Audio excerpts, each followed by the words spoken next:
तो हेलो दोस्तों, I hope कि आप लोग अच्छे होंगे। और हम लोग इस वीडियो में आज जानेंगे जो उत्तर प्रदेश राजस्व संहिता की जो धारा 91 है वह क्या प्रावधान करती है। तो यह बंधक के संबंध में है, जमीन के बंधक के संबंध में यह धारा है।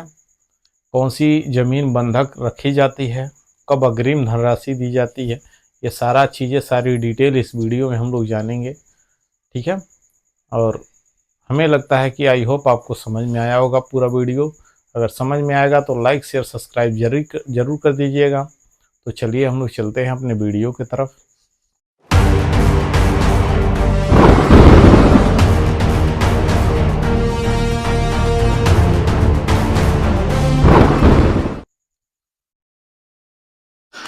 उत्तर प्रदेश राजस्व संहिता की जो धारा 91 है क्या प्रावधान करती है।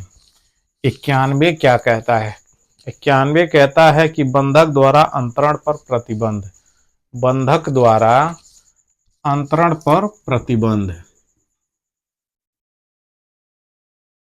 बंधक द्वारा अंतरण पर प्रतिबंध।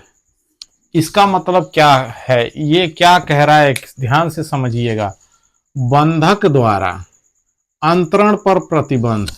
बंधक द्वारा यानी कोई ऐसी भूमि है जिसका बंधक रख दिया गया, जिसको बंधक रख दिया गया, उस बंधक, वह बंधक पर, ठीक ना, बंधक द्वारा, उस जिसको बंधक रख दिया उसके द्वारा, ठीक है, बंधक पर अंतरण करने का प्रतिबंध, यानी वह भूमि ट्रांसफर करने पर उस पर प्रतिबंध लगाया जाएगा।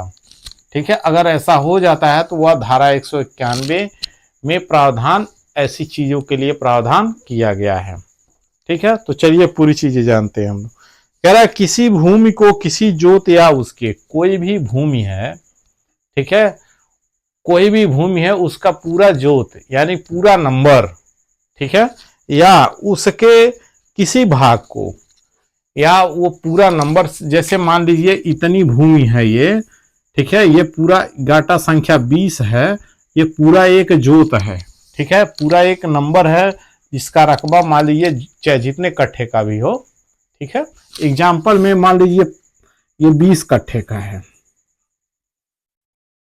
ठीक है, 20 कट्ठे का है।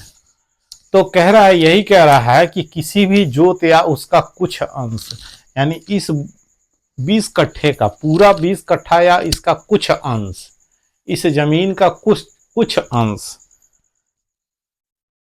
कह रहा है कि को बंधक रखने का अधिकार नहीं होगा। बंधक रखने का अधिकार न होगा। क्यों न होगा? जहां बंधक संपत्ति का कब्जा अग्रिम दी गई है, ठीक है, जहां बंधक पहले से रखा गया है और उस पर बंधक रखने का अधिकार उसको नहीं होगा, जहां बंधक संपत्ति का, ठीक है, जहां बंधक संपत्ति का जो रकम है वह अग्रिम दी गई है, कब्जा अग्रिम दिया गया है, एडवांस में दिया गया है, ठीक है, दी गई है, या अग्रिम दी जाने वाली है, या अग्रिम दिया जाने वाला है, उसे बंधक रखने का अधिकार नहीं होगा। ठीक है। या उस पर ब्याज के लिए बंधक की धनराशि के लिए प्रतिभूति के रूप में बंधक ग्रहीता, यानी बंधक ग्रहीता जो बंधक लेता है, ठीक है, बंधक ग्रहीता को अंतरित किया गया हो, यानी बंधक जो बंधक लिया है उसको अंतरित किया गया हो, या अंतरित किए जाने हेतु करार किया गया, या अंतरित किए जाने हेतु कोई कॉन्ट्रैक्ट किया गया है, करार किया गया हो। ऐसी स्थिति में, ठीक है, बंधक के द्वारा उस वैसी भूमि पर, वैसे जोत पर, उस पर प्रतिबंध, ठीक ना, अंतरण पर प्रतिबंध लगाया जाएगा या लग जाएगा इस धारा के तहत। समझ में आया? कहने का मतलब यह है कि अगर कोई व्यक्ति है, ठीक है, और वह पहले से बंधक रख चुका है जमीन को, या बंधक रखने के लिए कोई अग्रिम धनराशि ले चुका है, और जो बंधक दिया है, बंधक ग्रहीता जो बंधक लिया है और जो बंधक के लिए पैसा दिया है, ठीक है। अगर वह बंधक अग्रिम दिया गया, अग्रिम धनराशि दिया जाने वाला है, ठीक है, तो ऐसी स्थिति में अगर वो अग्रिम दिया गया है या करार किया गया, तो ऐसी स्थिति में वह बंधक, ठीक है, बंधक द्वारा ट्रांसफर नहीं होगा, ट्रांसफर पर प्रतिबंध लग जाएगा। ठीक है, चलिए इसमें एक केस दिया हुआ है, इस केस से हम लोग समझते हैं। इस केस में दिया है हीरा देवी बनाम ऑफिशियल बॉम्बे, ठीक ना, ऑफिशियल बॉम्बे के संदर्भ में किया गया, जिसमें उच्चतम न्यायालय सुप्रीम कोर्ट ने धारा 164 पर विचार करते हुए यह निर्धारित, ठीक ना, यह अभिनिर्धारित किया था कि कब्जा सहित बंधक को हर समय तक समस्त प्रयोजन के लिए अंतर्रीति को किया गया विक्रय समझा जाएगा। यानी इसका मतलब यह है, ये कह रहे हैं कि इसके द्वारा यह निर्णय आया है कि कब्जा सहित बंधक को हर व्यक्ति, यानी कब्जा जिस भूमि पर कब्जा है, ठीक ना, बंधक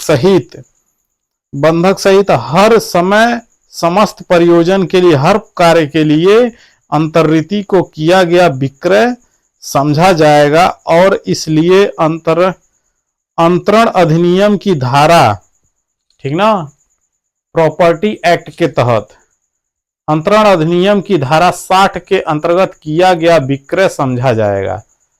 इसलिए संपत्ति अंतरण अधिनियम की धारा 60 के, ठीक ना, अंतर्गत विमोचन का संविधिक अधिकार तथा धारा 164 के ध्यान में रखते हुए बंधककर्ता को उपलब्ध नहीं होगा।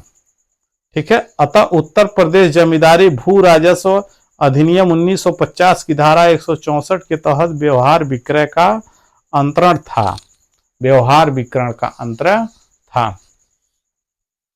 ये इस केस में सुप्रीम कोर्ट के द्वारा यह निर्णय आया। ठीक है, हीरा देवी बनाम ऑफिशियल बॉम्बे में। तो आई होप आपको समझ में आया होगा। अगर समझ में आया होगा तो वीडियो को लाइक शेयर सब्सक्राइब कर दीजिएगा। बहुत लोगों को हमको लगता है कि नहीं आएगा समझ में, लेकिन जब स्टेप बाय स्टेप पूरा वीडियो, जब एक एक धारा को पढ़ेंगे, सभी धाराएं एक दूसरे से जुड़ी हुई हैं, जब एक एक धारा को जब देखेंगे तभी आपको ये जानकारी समझ में आएगी। तो इसलिए पूरा धारा जब एक से एक जुड़ी हुई दूसरी धारा जब आप देखेंगे तभी समझ में आएगा। अगर नहीं समझ में आएगा कमेंट सेक्शन में ज़रूर पूछ लीजिएगा। Thank you.